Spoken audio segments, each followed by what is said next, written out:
I am glad to see you back as we are continuing on through this journey of the Advent Jesse tree, walking 25 days through the Old Testament stories of Jesus' family tree, as well as stopping in on some of the best stories that Judaism has to give us through those Hebrew texts. And what a fun ride we're in. And right now we're kind of in the middle of these stories, both of Jesus' family tree as well as some of these classic Jewish stories.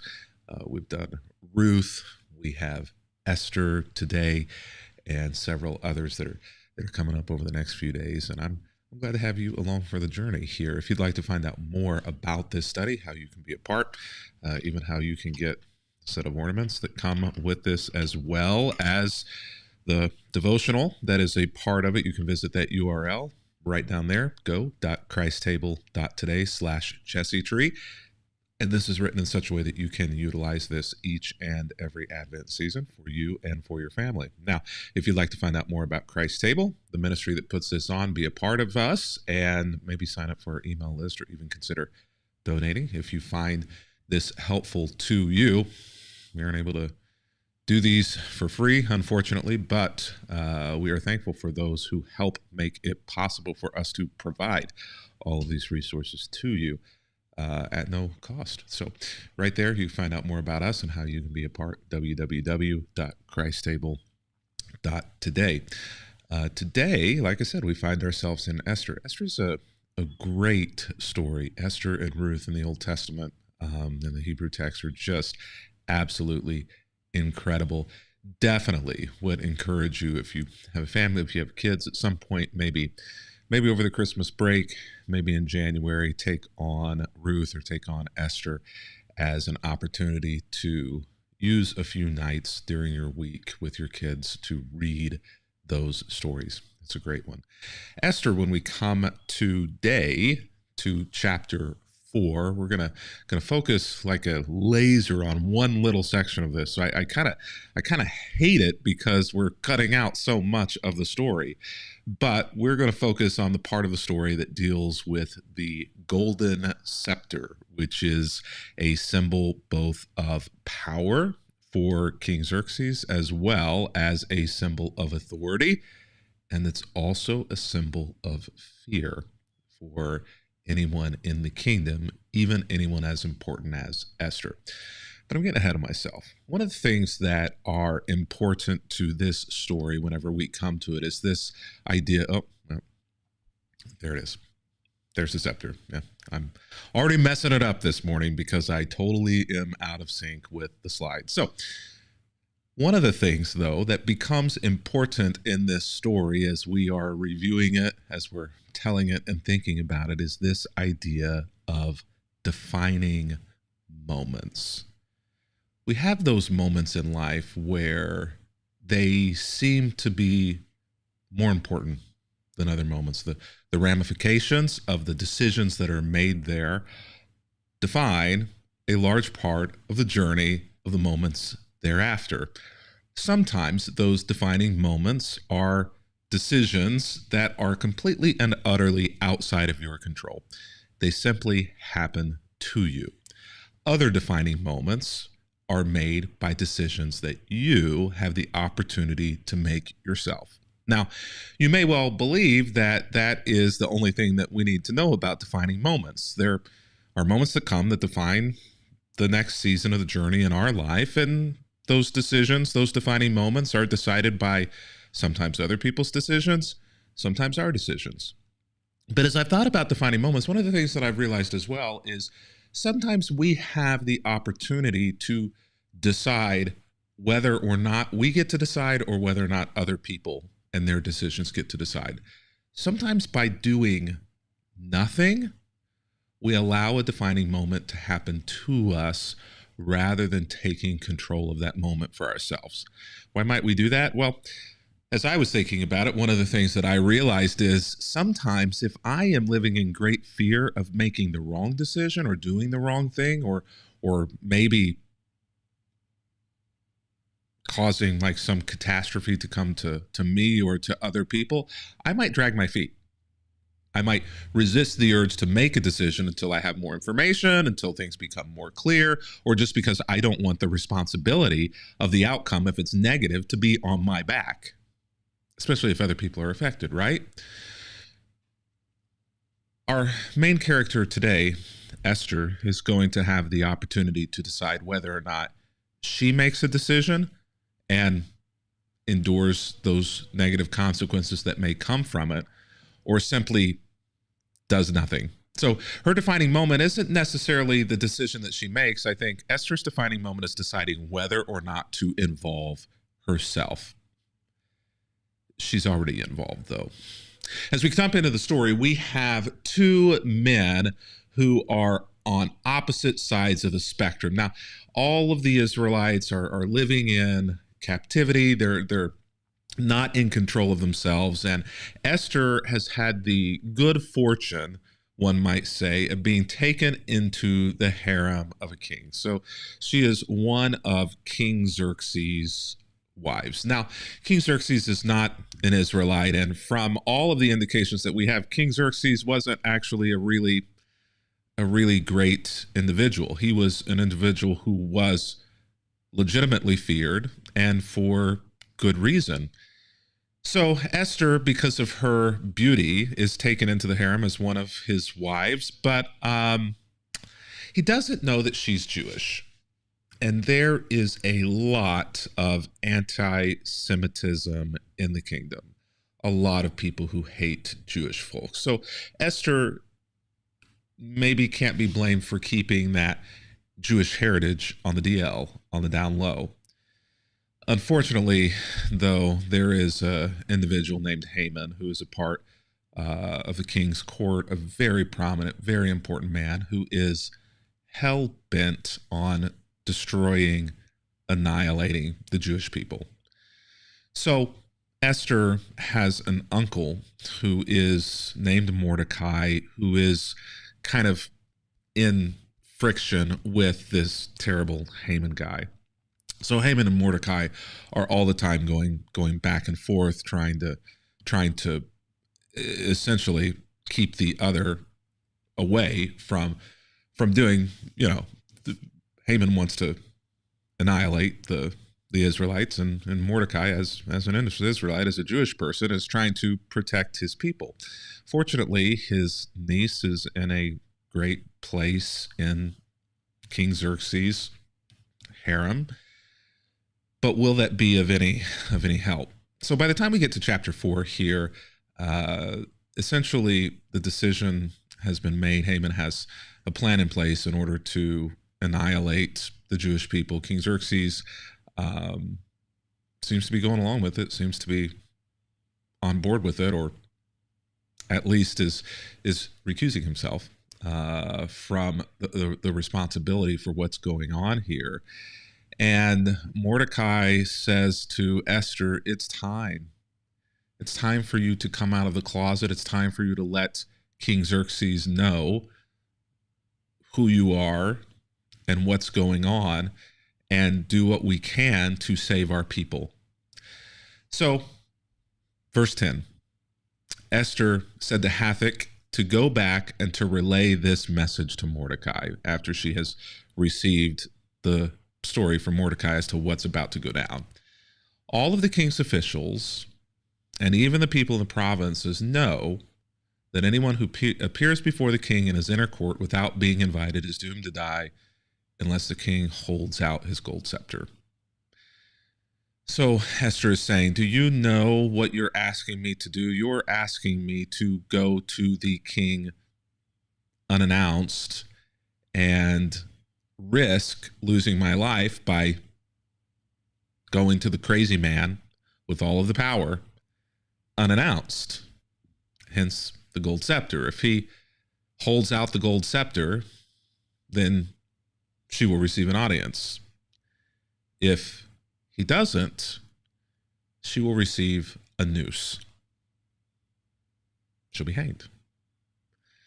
Esther isn't quite sure that this is the best plan. The king has not called for me to come to him for 30 days. Now, by this point, she's been in the king's harem for 5 years. She was well liked, but it seems as though either he's really busy or he's moved on to other newer models than Esther. They don't have a relationship. And so this is a huge risk for Esther to take this on. So Hathach gave Esther's message to Mordecai, and Mordecai sends this reply back to her. Don't think that for a moment, because you are in the palace, you will escape all other Jews that are killed. Mordecai says, you are in as grave a danger as all of us. You are certain to die. And this will not escape you either. And so this is a Hail Mary pass. If you do nothing, you are choosing death. If you do something, the king may still kill you, but Mordecai says it will happen either way if you don't do this. It's interesting to me that the question here that the book of Esther is wrestling with is, can God protect his people against any danger, even in a foreign land? This is kind of the central theme that continues to kind of rise up in these conversations between Mordecai and between Esther and between the narrator here is what's God's power? If they're not in their land, if they are under rule or under captivity, out of discipline, out of doing what was right in their own eyes rather than doing what was right in God's eyes, can God protect them from danger? Will God protect them from danger? And can he and will he protect them from any danger, even in a foreign land?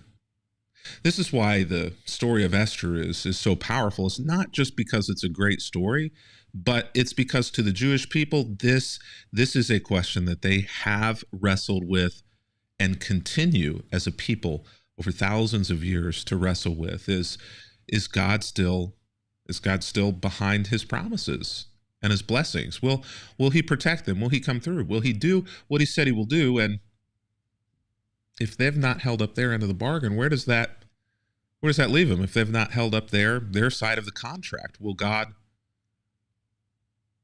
allow them to be annihilated? This is the question. Will God allow the worst of the worst things to come? Will he reverse the promise of the rainbow with Noah? That won't ever destroy them again in that way, or hopefully in any other way.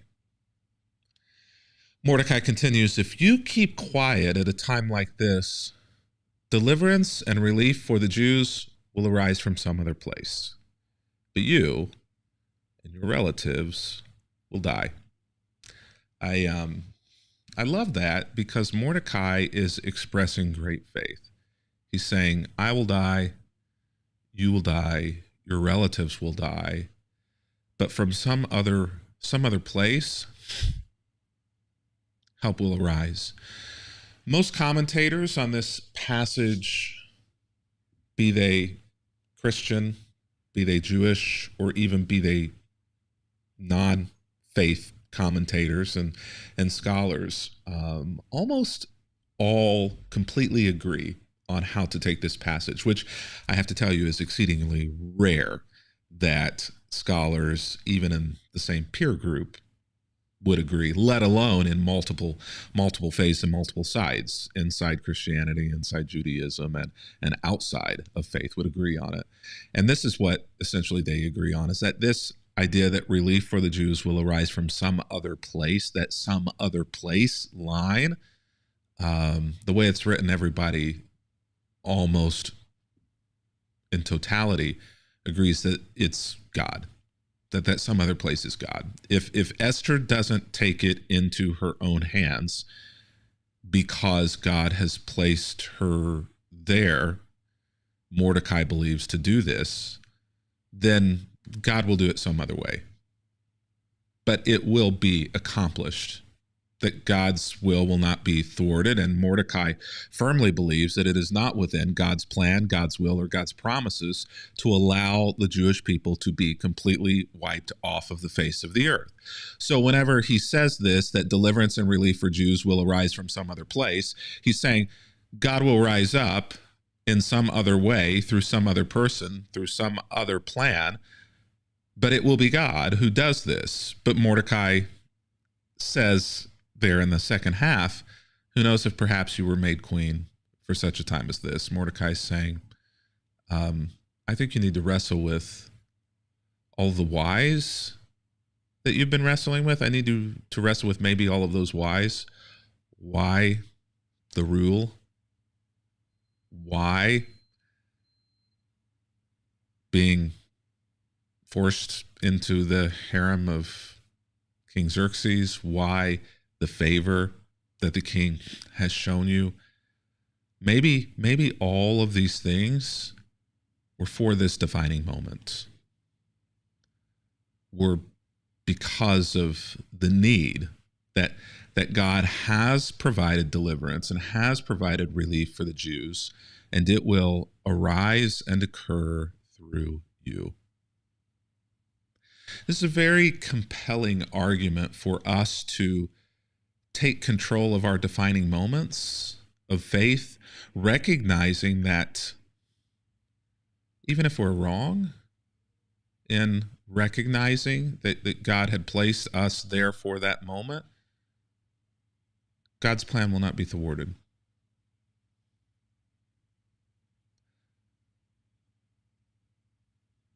So involve yourself. Don't stand on the sidelines. You have been placed where you are, just like Esther is where she is for such a time as this. If you stumble, if you fail, if you miss a defining moment, I know a lot of people would really strongly encourage you not to do that or else.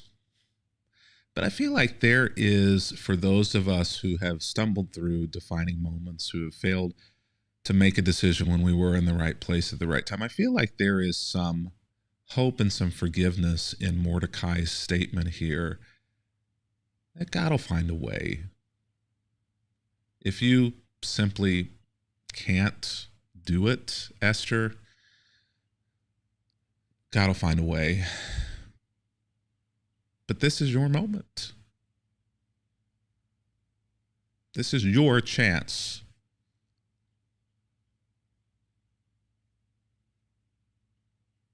Do it. Just do it. At the end of the day, this story is important because it reminds us that God himself will protect his people. We have the privilege, the opportunity, the blessing of being involved in the defining moments, but ultimately it's God's story. And we see this radically in the story that we're about to celebrate on the 25th of December, where God steps back in to Bethlehem in a defining moment that radically makes a statement, not just to the Jewish people, but to the entire world, that God is here to protect humanity. That though it seems, since the garden, that all of creation was spinning into chaos, no. Deliverance will come. Protection will come. God will find a way. Where there seems to be, in the moment, no way. Until tomorrow, happy reading.